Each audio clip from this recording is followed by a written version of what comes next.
In a small desert village in the heart of Saudi Arabia during the early 1800s, there lived a 20-year-old young man named Rehan.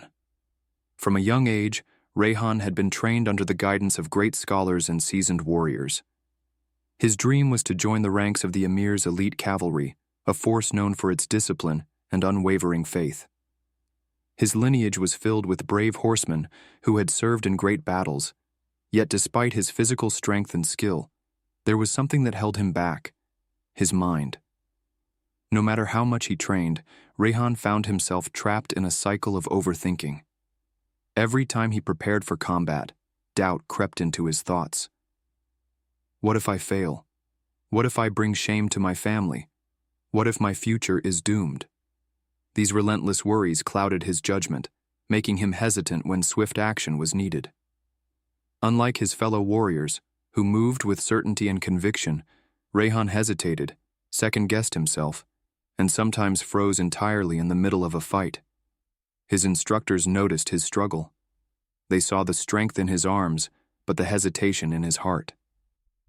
This habit of overthinking wasn't something new for him. When Rehan was a child, his mother had passed away, leaving his father, Yusuf, to raise him alone. Yusuf had always been a cautious man, constantly worrying about the future. "You must always be prepared for the worst, Rehan," he would say, pacing at night, muttering prayers under his breath. "Always anticipate every possible disaster." These words, meant to instill wisdom and caution, instead planted seeds of constant anxiety in Rehan's heart. He felt as if every decision he made had to be perfect, as if one mistake could ruin his entire future. One evening, after a long and frustrating training session, Rehan sat alone under a palm tree, gripping a handful of sand and watching it slip through his fingers. He could hear the muffled sounds of warriors training in the distance, the clashing of swords, and the stern voices of the instructors. His heart burned with frustration. He had argued with his father the night before, and the words still echoed in his mind.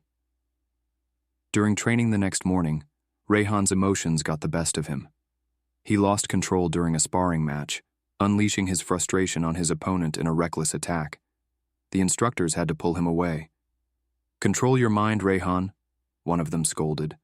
"A true warrior is not just skilled with the sword. He has mastered his own heart." Before Rehan could respond, an elder man stepped forward. It was Sheikh Abdul Malik, a revered scholar in the village known for his wisdom and deep understanding of the Quran. He had guided countless young men in matters of faith, self-discipline, and trust in Allah. The sheikh observed Rehan for a moment before speaking. "Let him come with me," he said gently. "I see his struggle, but his solution does not lie in his sword. It lies in his heart and his trust in Allah." The next morning, Sheikh Abdul Malik took Rehan to a small oasis just outside the village. The water was calm and clear, reflecting the golden hues of the morning sun. The sheikh handed Rehan a small clay bowl and instructed him, "Fill this with water and bring it to me." Rehan did as he was told, carefully filling the bowl and returning to the sheikh. "Now, tell me," the sheikh asked, "what can you learn from this water about your thoughts?" Rehan frowned, unsure of the lesson. I don't know, sheikh. It's just water. It fills the bowl, but when it leaves the stream, it stops flowing." The sheikh smiled. "Exactly. Just like this water, your thoughts must flow naturally. When they are in the stream, they move freely, guided by Allah's will. But when you try to trap them, when you overthink and try to control everything, you become stuck, just like water in a bowl. You believe that through your worry, you can alter destiny. But you forget, Rehan, that Allah is the one who controls all affairs. Just as this water trusts the path of the stream, you must learn to trust the plan of Allah." The sheikh continued, "Allah says in the Quran, 'And whoever relies upon Allah, He will suffice him.' Surah At-Talaq 3. This means no amount of your own planning or worrying can change what is already written. Patience and tawakkul, trust in Allah, are the keys to overcoming your overthinking. Every hardship is a test, and your fears of the future only exist because you forget that the future is in Allah's hands." For the next few weeks, Rehan followed Sheikh Abdul Malik's guidance. Every morning he would sit by the oasis, reflecting on the names of Allah, Ar-Razzaq, the provider, Al-Qadir, the all-powerful, reminding himself that Allah is in control. With every deep breath he took, he would say, Allah has a plan for me, and with every exhale, he would let go of his worries. Slowly, he began to release his grip on his own thoughts and trust in Allah's wisdom. With time, Rehan found peace, not in knowing all the answers, but in understanding that he didn't need to. His training improved, not because he became physically stronger, but because his mind was no longer weighed down by doubt. He fought with clarity, moved with confidence, and for the first time, truly felt at ease. His heart found tranquility in dhikr, in remembering Allah's name, and he began to feel lighter, more present, and more connected to the world around him.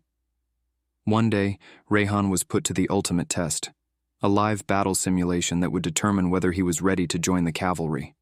In the past, he would have hesitated, overthought every move, and lost his confidence. But this time he let go. He placed his trust in Allah, acted with faith, and allowed his training to guide him naturally. For the first time, he was victorious, not just in battle, but over the storm that once raged in his mind.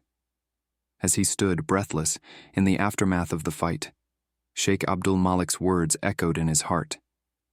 When you let go of trying to control everything and place your trust in Allah, that is when you are truly free. If this video helped you gain clarity and strengthen your trust in Allah, make sure to subscribe for more powerful Islamic reminders. Don't let overthinking hold you back. Let faith guide your heart. Hit the subscribe button now and turn on the notification bell so you never miss an inspiring lesson.